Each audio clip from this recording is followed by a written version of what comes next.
Welcome to our episode of Biblical Archaeology from the Ground Down. Sponsored by Bible Interact and hosted by Dr. George Sparks. Now let's explore the field of archaeology in today's episode. Well, welcome everybody to another episode of Biblical Archaeology from the Ground Down, sponsored by Bible Interact and the Museum of Archaeological and Biblical History here in Albuquerque, New Mexico. I have with me my host. I'm not going to say co-host no more, David. You're with me every time. Dr. David Graves. He received his PhD from Aberdeen University, and our special guest who graciously decided to be on our program, and I really appreciate that, is Brian Wendell. And is it, are you Dr. Wendell yet? Are you in your Not PhD yet. program? I just finished my master's degree and have begun my PhD. So I'm a PhD student at this point through Trinity Southwest University, although I'll be graduating when I move into my dissertation phase from Veritas International University. They are like 5 miles down the road. And Gary Byers, he also works up there at Trinity. He is also Gary's like my faculty advisor, and a good friend. He's 2 miles north of me. So good. Yeah, so anyway, we're all really close over here. Too bad you guys are in Canada. Sorry about that. So let's get with it today. A very interesting program. I've listened to like 3 or 4, I believe 4 of your podcasts. I've found them very interesting. Let me tell people what's up here. The conquest of Joshua at Jericho is probably one of the most contested events in the Old Testament. Does the archaeology now support Joshua's conquest? And that's what Mr. Wendell is here to discuss with us today. Archaeologist Brian Wendell from the Associates of Biblical Research has graciously decided to be on our program, and he's going to share with us his latest, most recent research and data. He also has a book, Joshua's Jericho, the latest archaeological evidence for the conquest. It says what it means, and it means what it says, and the direct title of that book. Now, in comparison about the location of Jericho, I like to say this. If the Shroud of Turin is one of the most researched artifacts, or some we call relic, I think Jericho is one of the most excavated locations in Israel, in my opinion. When I say Jericho, of course, I mean the Tell site. It's got to be, I think, excavated for almost the last 100 years, on and off, by different teams. Mr. Wendell, my first question leading into this is, when did you start studying the events of Jericho, and what did you first find that started your endeavor, your passion for this location of all the archaeological sites? Why Jericho? Well, that is a good question, George. The truth is, I was looking for a thesis for my master's degree, and I actually was planning to do the historicity of Sergius Paulus, the proconsul of Cyprus. That was what I was going to do. I was starting to do some research. I'd published a peer-reviewed article on that. And then one day I got wondering why so few evangelical Christian scholars had interacted in any meaningful way with the most recent excavations at es-Sultan, which is the site of Old Testament Jericho. Because there had been an ongoing archaeological dig there for many years, and yet it just seems that people were ignoring that and continuing to debate theories that were over 30 years old. And so I thought, well, maybe it's time to investigate this a little further. And so I started, it was over Christmas holidays. I started doing some research in 2021, just reading anything I could find that had been published to that point by the team from Sapienza University in Rome, led by Lorenzo Negro and others at the beginning, but now just Negro on his own.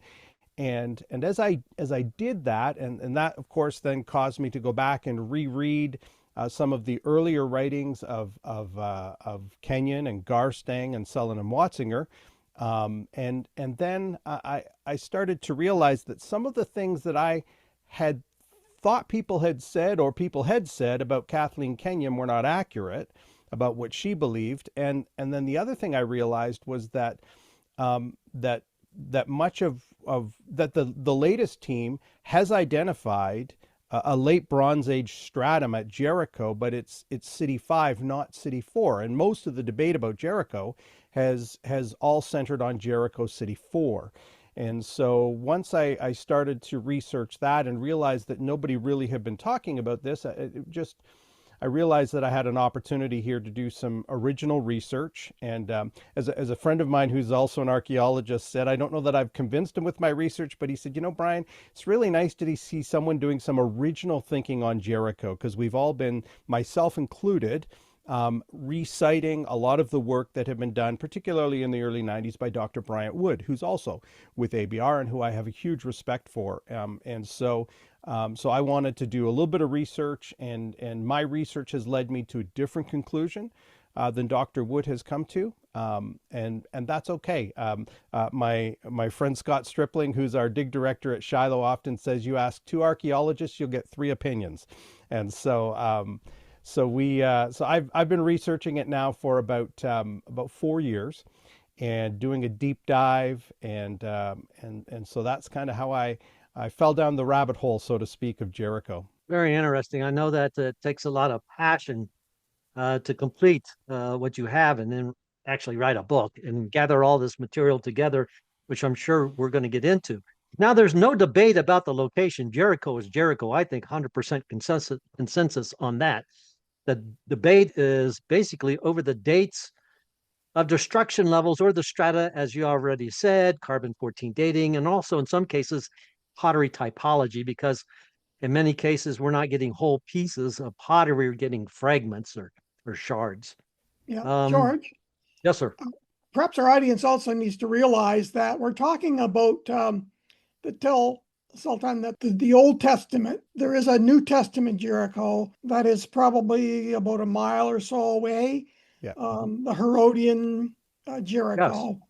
So people shouldn't be confused, and you can actually go and visit 2 different sites that are called Jericho. We're talking the Old Testament one today. Right. So with that in mind, we're talking about the strata levels and the location. When we talk about strata, which I know I don't want to repeat this, you're going to get into it. By strata at a tell site, like David's saying, the Old Testament location represents a city that will be elevated and fortified. And it also needs to be close to usually a trade route and a water source. So if we see these indications, I think that leads to the 100% consensus that Jericho is Jericho. Okay, I'm going to zip it. Brian, if you want to go ahead from here.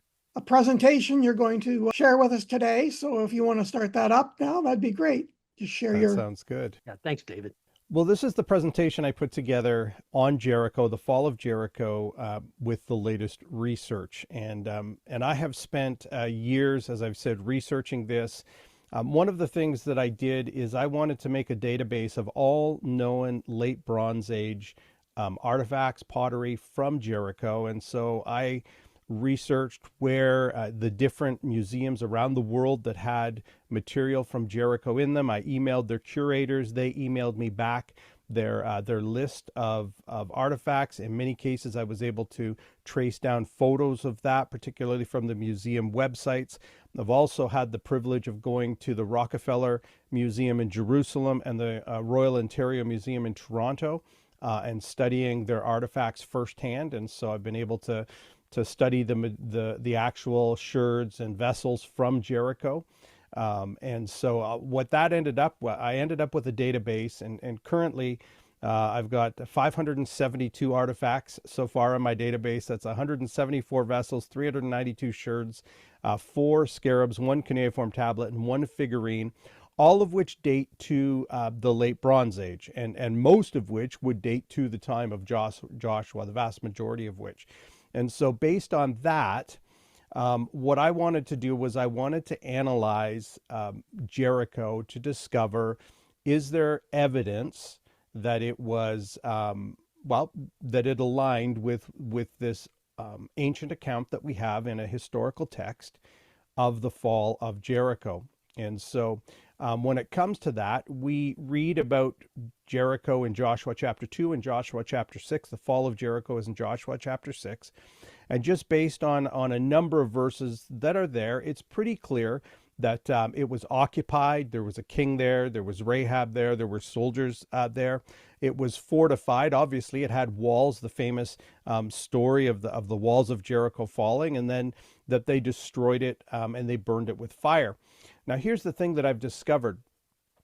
Jericho has taken on almost mythical proportions in our collective consciousness. And so it is grown in our minds through our songs and our stories to be almost this massive, massive late Bronze Age city. The research and the archaeology actually would suggest it was quite a modest sized, small city-state. It was not this massive city that we often think about based on our stories and our songs. And that's why it's important that we go back to Scripture and we see, what does it say?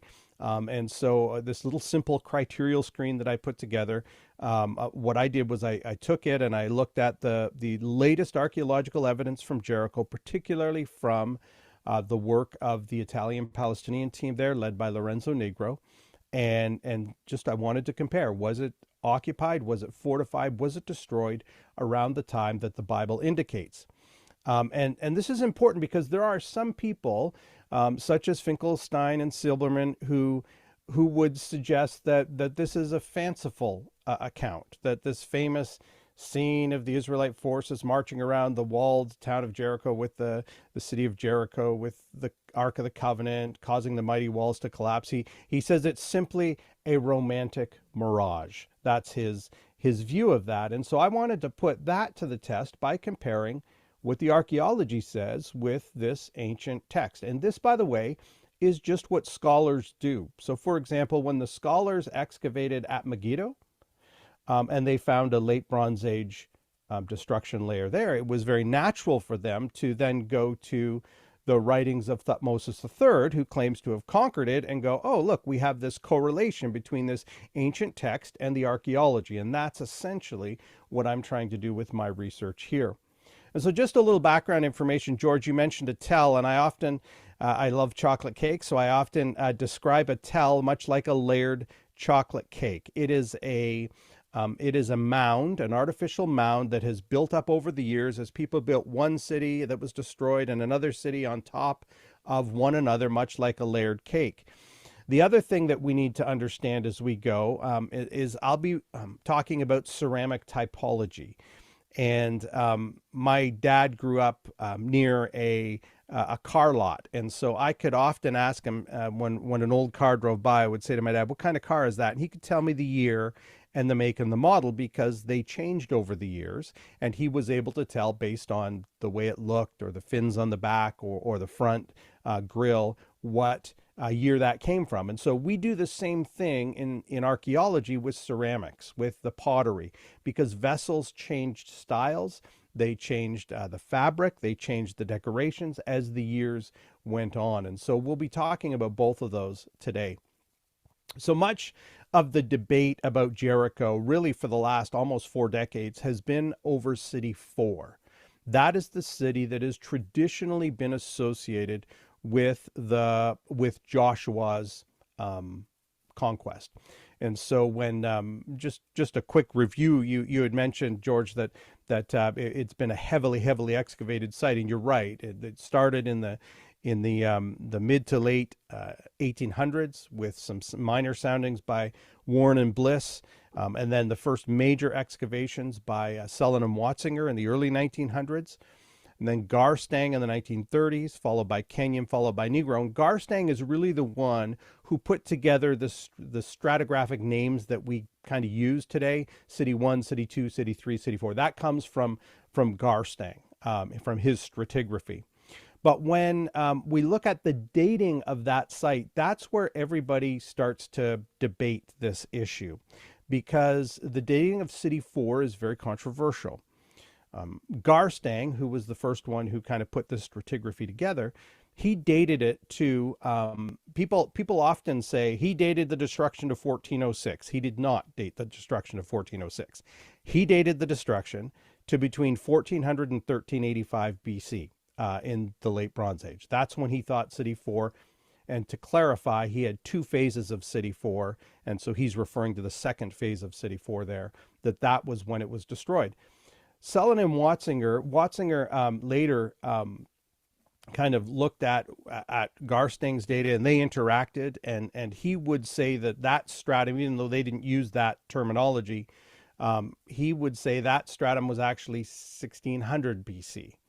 So Middle Bronze Age. Garstang comes along, says no, it's late Bronze Age. Kenyon comes along in the 1950s and digs there, and she associated that stratum, Garstang City 4, with the Middle Bronze Age, 1550 BC or so. And what that essentially meant was that City 4 was destroyed far too early to be associated with Joshua's conquest.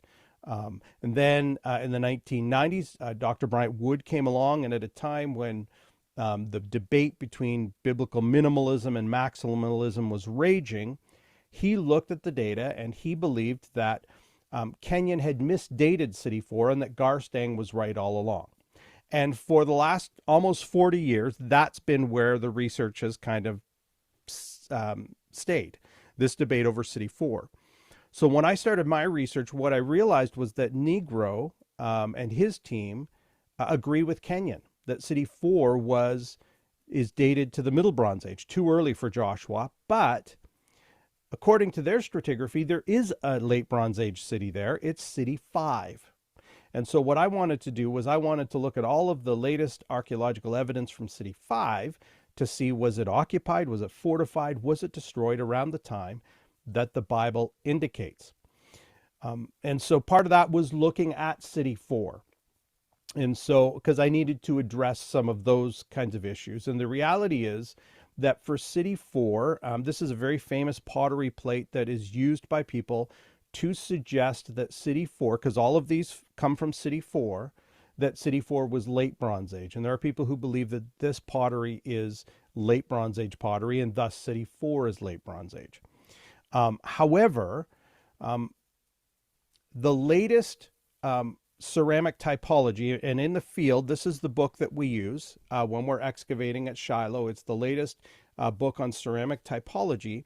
And when you look in this book, what you discover is that some of those very forms that are in this pottery type are actually listed in this book as Middle Bronze Age exemplars. That is to say, and other ones are very clearly are from the same phase as other ones that are listed in here as Middle Bronze Age exemplars. I communicated, part of my research involved interacting and communicating with Dr. Robert Mullins, who actually wrote the chapter on the late Bronze Age in this book. And so Dr. Mullins was very gracious to interact with me on this pottery plate and on the pottery from Jericho in general that has been published. And according to him, he says this is essentially a perfect Middle Bronze 2C assemblage, or MB3 is another term that we use. And so the clay fabric indicates that. And so what I'm saying is this, that this pottery plate that was published originally in 1990, that people thought these particular pottery pieces are late Bronze Age 1 forms. Now, according to the latest ceramic typology, it appears that those are Middle Bronze Age forms, not late Bronze Age. Essentially, City 4 is late Bronze Age. Now, I know that Dr. Wood and others have pointed to comparable forms that are from the late Bronze Age 1. But I will also point to comparable forms to this that are from the Middle Bronze Age 3. So the question is, which does it go to? Is it late bronze or is it middle bronze? And the answer to that, and Dr. Mullins was very good to help me with this, is that you have to look at the assemblage as a whole, not just look at these few forms and say the entire city was City 4. Because Kenyon published a lot of pottery from what we would call City 4. She didn't use that terminology. And the vast majority of it it's middle bronze. And so it appears that this pottery from City 4 is Middle Bronze Age pottery, not late Bronze Age pottery. Now, Brian, and yeah, one of our guests, of course, is going to be Bob Mullins. He's coming on in the future to talk about some of his pottery from another site that he's working at Macau up in north. However, Brian Wood is also an expert in ancient pottery from that period. He did his PhD at the University of Toronto on that. So we're not comparing two sort of armchair archaeologist here. We're talking No. about two experts in typology of pottery from the period. So they're Yes. both quite knowledgeable. But as you point out, things develop and they seem to evolve even with our reading and dating of pottery. So just so the audience understands here, we're not just Absolutely. comparing, two people that don't really know anything about. One's the expert, one's not. They're both Absolutely. experts in the field of this kind of pottery. Yep. And the way that I would explain it is this, right? In the almost 40 years since Dr. Wood published his research, there have been a lot of excavations in the Holy Land, in the area of Israel and in that particular region. And so as we go on and we get more and more data from these different digs, we're able to refine our understanding of ceramic typology, which is why we get newly published books like this, which help us because it has the latest data.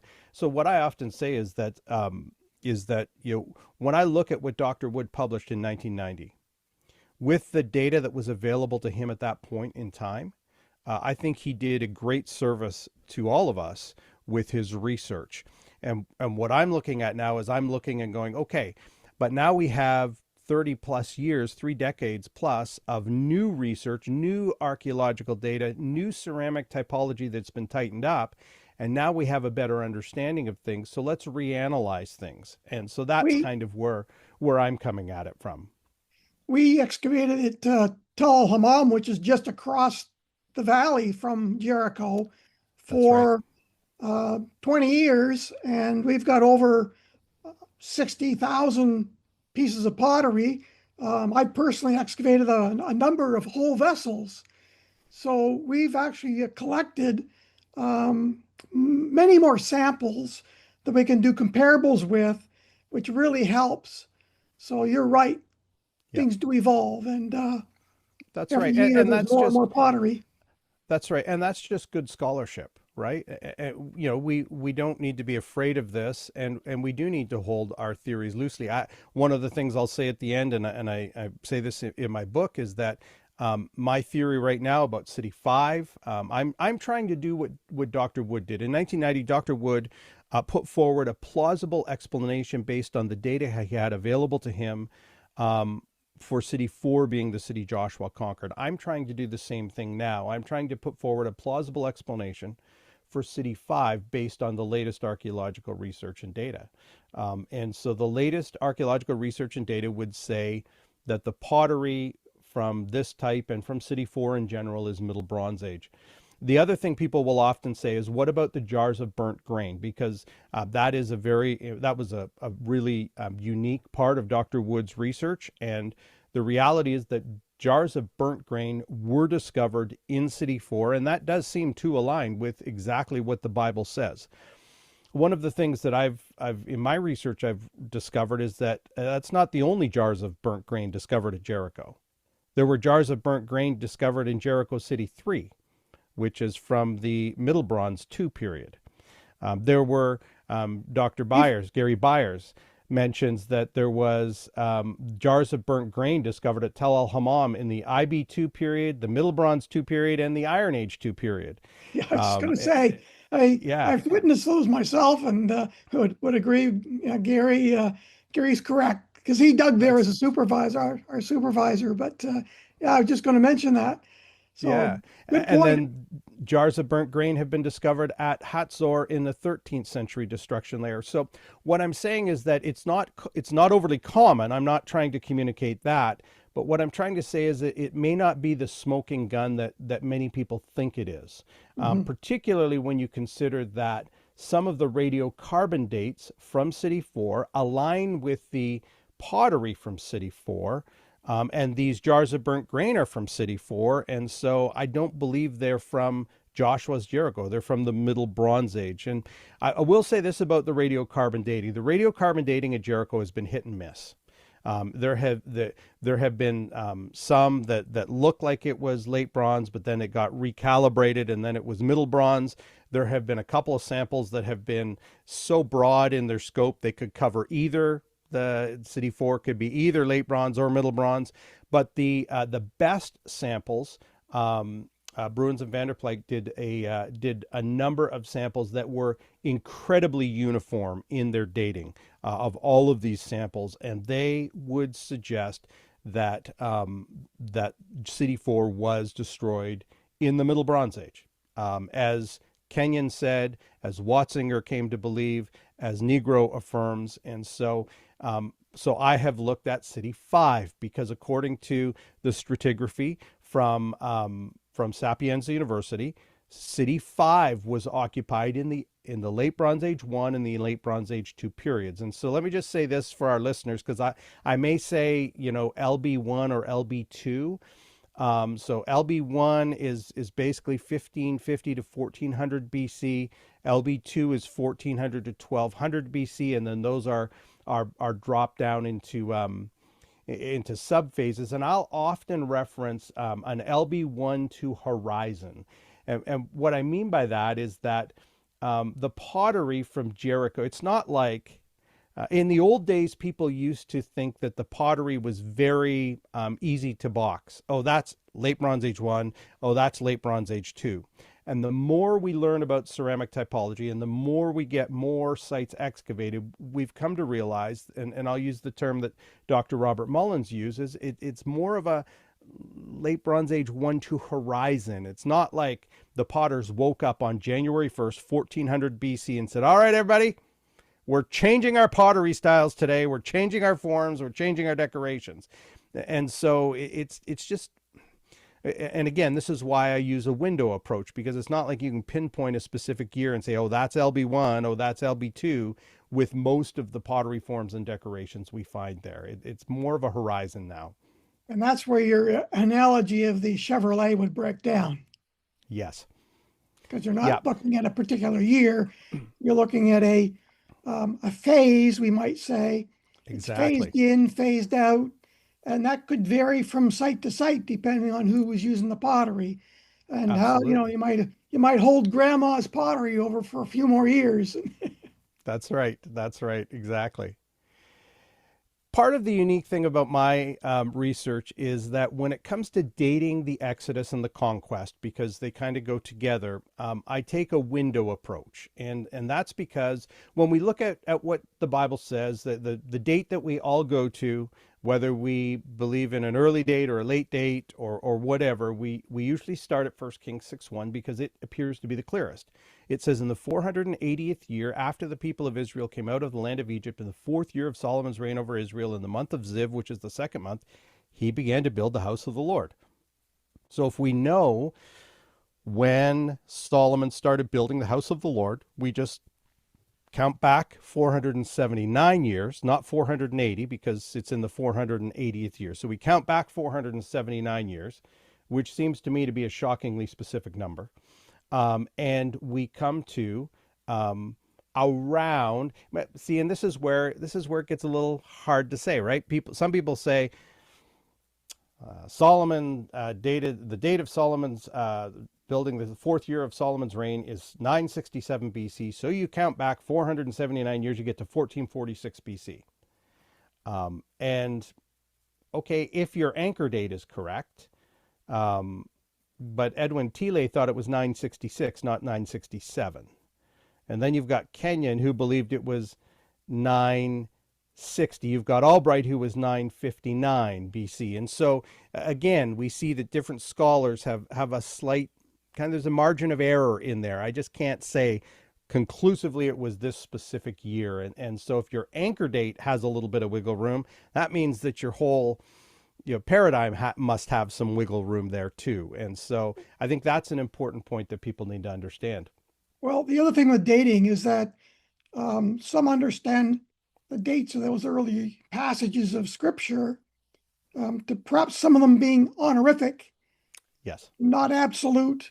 So we may be talking there about a generalization. We're trying to honor someone with a very large date. So that sort of has to be taken into consideration as well. Yeah, and in fairness to those who hold a late date view of the Exodus in the 13th century, They understand 480 as a symbolic or honorific number, or an idealized number of so many generations.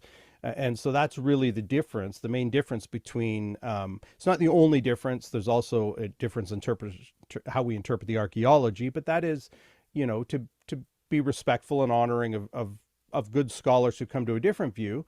That would be one of the primary differences. Now, here's a bit of an issue, is that in our English Bibles, which are based on the Masoretic text, it reads 480th year, but in the Septuagint, which is the Greek translation, which actually predates the Masoretic text, it reads 440th year, which means that if that's correct, you've got these two possible dates for the conquest, either 1406 BC, because I remember I said 1446 for the Exodus, they wandered for 40 years. That would bring the conquest to about 1406, or 1366.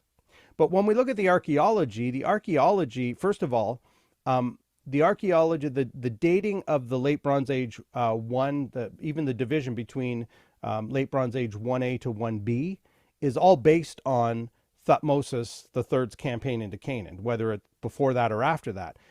But when you look at Egyptian chronology, there's a 20-year plus or minus window of error there, because whether you believe in the high chronology or the low chronology. So we can't even really agree on when Thutmose III reigned, which affects things, right? And then we've got ceramic typology, which has a date range. We've got carbon 14 never gives you a specific year. It gives you a plus or minus, a date range, right? And so what I do is I take these two possible dates, because as I've researched it, and my colleague at ABR, Henry Smith, has written just a fantastic article doing a deep dive into the history of the Septuagintal tradition, in that manuscript tradition, and really based on textual evidence alone.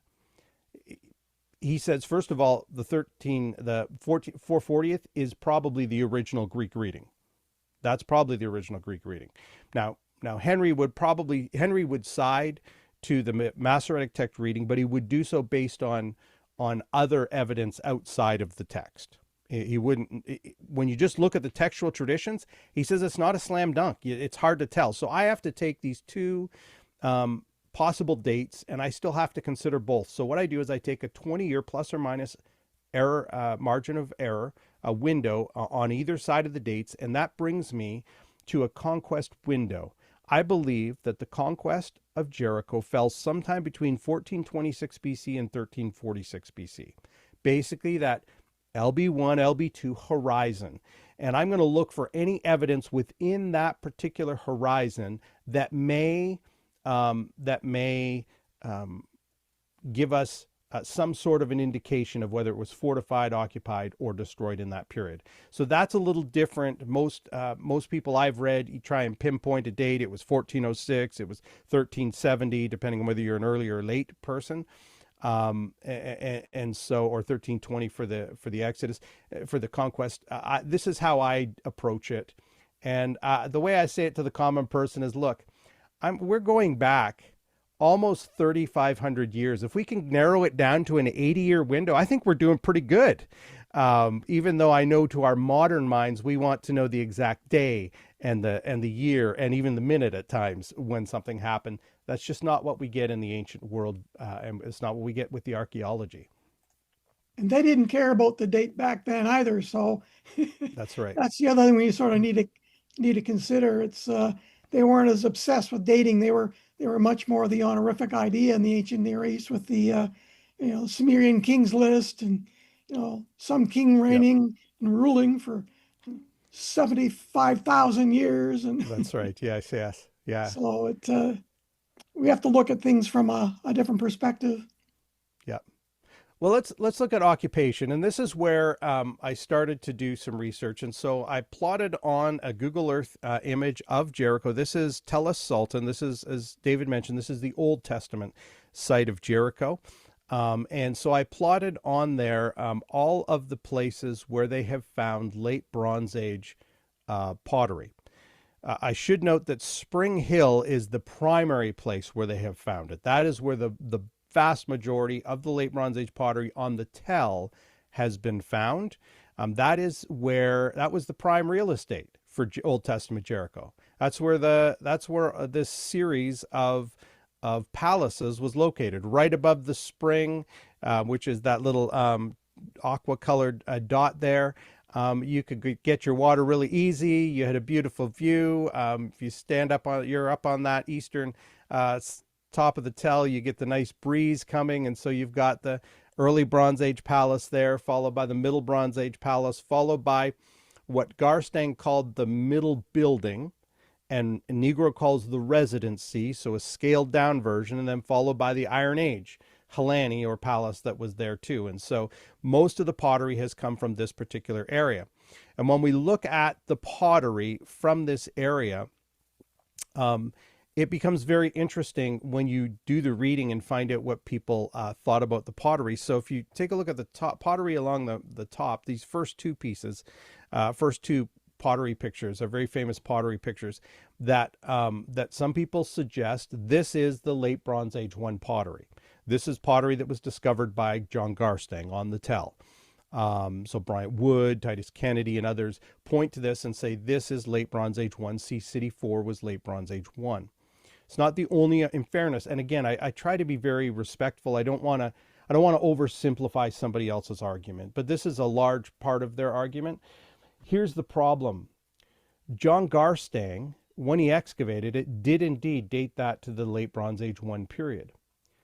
But he later changed his mind. If you read his book, The Story of Jericho, late in his life, he, based on excavations at another site, realized this was not late Bronze Age 1 pottery. He moved it into the late Bronze Age 2 period, into the 1300s BC. And that gave him a bit of a problem because the middle building he had always associated with City 4. And so what he did, he was forced to do, because he still believed City 4 was the city Joshua conquered, he disassociated the middle building from City 4. And that's where all this pottery was found, the middle building. He disassociated it from City 4 and said that must be Eglon's occupation, Eglon, king of Moab, when the Moabites took over the site. And so that creates a bit of a problem then for those, because I'd never heard that before. I always thought this was the pottery John Garstang found. He dated it to LB1. See, this means that City 4, or that this particular occupation dates to the late Bronze Age 1 period. And so this pottery, by the way, is pointed to now by Lorenzo Negro as being from City 5, not City 4. And it's pretty clearly late Bronze Age 2A pottery for the most part. Again, you got to keep a horizon. It's the end of the late Bronze Age 1 into the late Bronze Age 2. And so it's not like we can pinpoint so clearly. What's really interesting is that I took some pictures of the monochrome pottery. So bichrome means two color, monochrome means one color, because there's a lot of monochrome pottery there. And I had the opportunity, David, you'll know this, to study the monochrome pottery from Tel El Hammam, which is a sister site from Jericho right across the Jordan River. So that's what archaeologists do. They compare their pottery repertoire to that from another site. And Dr. Robert Mullins, who works with Dr. Steve Collins to date the occupation at Tel El Hammam, has dated the late Bronze Age occupation to the LB2A period, which is the 14th century BC. And we have a lot of the almost identical pottery from Jericho, the monochrome pottery, which also seems to date that to the late Bronze Age 2A period. Then the thing that I'm working on right now in my research is looking at Cypriot milk bowls, because every single team of excavators has discovered sherds of Cypriot milk bowls. And because Cypriot milk bowls, I think maybe even a little, we may be able to tighten up the dating based on the Cypriot milk bowls, because they changed not the form, but the decorations changed through time, from what is white slip 1 to white slip 2 to the later white slip. And so based on those decorations, I think we might be able to even tighten up the dating of Jericho's occupation in City 5 even more. But I'll leave that. I'm just in the middle of my research right now on that. But again, we have pottery from the Tell that would date it to City 5, to within that chronological window I laid out for the conquest of Jericho. Now, some people have said, I was watching a YouTube video from a very, very popular YouTuber, archaeologist, who made the claim that Kathleen Kenyon said she never found any late Bronze Age pottery at Jericho. Well, the only thing I can think is that he hasn't read Kathleen Kenyon's stuff, because she very clearly did find pottery, late Bronze Age pottery at Jericho. She actually excavated a late Bronze Age house at Jericho with a dipper juglet that was mendable right there in situ. And it was dated, she dated to the destruction to the 14th century BC. In fact, she wrote this. She said, beside the oven, a single dipper juglet was lying on the floor. The juglet is the only late Bronze Age vessel we have found in situ on the Tell. Now, she found other pottery, but that was the only whole vessel that they found on the Tell. The evidence seems to me to be that of a small fragment of a building, which we have found as part of the kitchen of a Canaanite woman who may have dropped the juglet beside the oven and fled at the sound of the trumpets of Joshua. Amen. When I read that, I went, wait a minute. I always thought Kathleen Kenyon said there was no Jericho for Joshua to conquer. In fact, when I share some of these quotes with people, in fact, she went on to say this. She said, all of the canons of historical criticism demand that we accept the main facts of the story of the conquest of Jericho as authentic. For it was obviously an event of great importance and the ultimate dominance of the Israelites in Palestine. That's just the old-fashioned word that people would use. We would now say the Southern Levant. And the wealth of detail makes it clear that it was a faithful record. When I shared that with some folks once, and one of them said, well, wait a minute. I thought Kathleen Kenyon was the villain of our story. And I thought that's sad that we have vilified someone in our group, and in doing so, we haven't even captured accurately what she believed or what she wrote. And so I think we just need to be very careful. And the way I describe it is this, right? I wouldn't want someone to question, David, your work at Tel Hammam or Dr. Stripling's work at Shiloh simply on the basis of what they thought you believed, without actually interacting in a meaningful way with your research. And so I think we just need to be, I don't know that we have been accurate nor charitable in our explanation of what Kathleen Kenyon actually believed. She just didn't think City 4 was the city of Joshua conquered. She absolutely believed in the conquest and believed that this house she excavated was part of that. And so I think we need to give her that credit. The other thing we need to realize is that as scholars, our views change. Yes. In the early 80s, I maintained that Baba Dra was Sodom. After excavating at Tel Hammam for 20 years, I've changed my view on that. And so if you read some of my early published material, it says one thing, yep, but now I say something else. I had a professor, Dr. Roger Nicole, late Dr. Roger Nicole, French-Swiss expert in the Church Fathers from Gordon Conwell. Okay. Anyway, he said in class one day, he says, you've got to be very careful because when you drop your bombs, you need to make sure they land on the enemy. Otherwise, they stand there and say, ha ha, you missed me. So we have to represent those that we differ with accurately so that when we do drop our bombs, we actually attack their real view and not something else we've made up. That always stuck with me, and I think it's apropos here. Yep. No, I agree.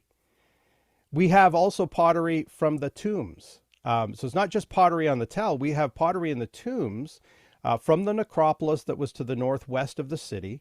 And the repertoires from 3 tombs, Tomb 4, Tomb 5, and Tomb 13. These were tombs that were constructed in the Middle Bronze Age, but later used into the Late Bronze Age.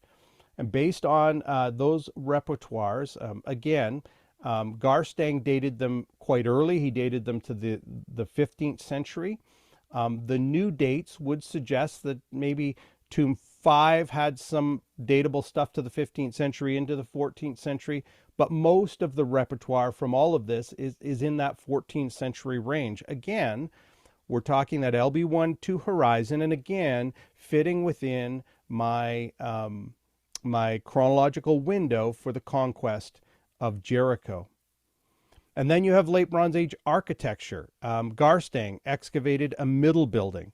Like I said, he originally dated it to the 15th century. He later changed that to the 14th century based on the pottery, and disassociated it with City 4. Now, Kenyon dated the structure, and by the way, this was from 1979, so this is just before she passed away. This was her final kind of writing on the subject before the excavation reports were published. And she did have a hand in some of that, but then it was obviously edited by Holland and published by him. But Kenyon dated it to the 14th century as well, the LB2A period. Bienkowski dates it to that same range, maybe even into the LB2B period. And Negro suggests this structure functioned as a palace on a reduced scale. He calls it a residency. So again, we've got architecture within that chronological window for the conquest. And then you look at the scarabs that were found in the tombs, and this is really fascinating. I love Egyptian scarabs. Now, just because you have a scarab with a pharaoh doesn't mean you can date it to the period of that pharaoh. The way I often describe it, I'm from Canada, I used to collect hockey cards. Just because I have a Wayne Gretzky hockey card, the greatest player who ever lived, doesn't mean that it dates to the actual time he played, because they reissued these all the time because he was so famous. Same thing with scarabs. Thutmose III's sealed, which we see here, number 1, he was a very famous pharaoh. So just because you find a Thutmose III scarab or seal doesn't mean you can date that then to that period. But we've got more than that. We've got a scarab of Hatshepsut. Now, unlike Thutmose III, and Dr. Wood points this out, and I think he's right on with his synopsis of this, Hatshepsut was not a popular pharaoh. In fact, her images were defaced after she passed away, and so this is not a type of scarab that someone is going to reissue and reuse because she was so famous.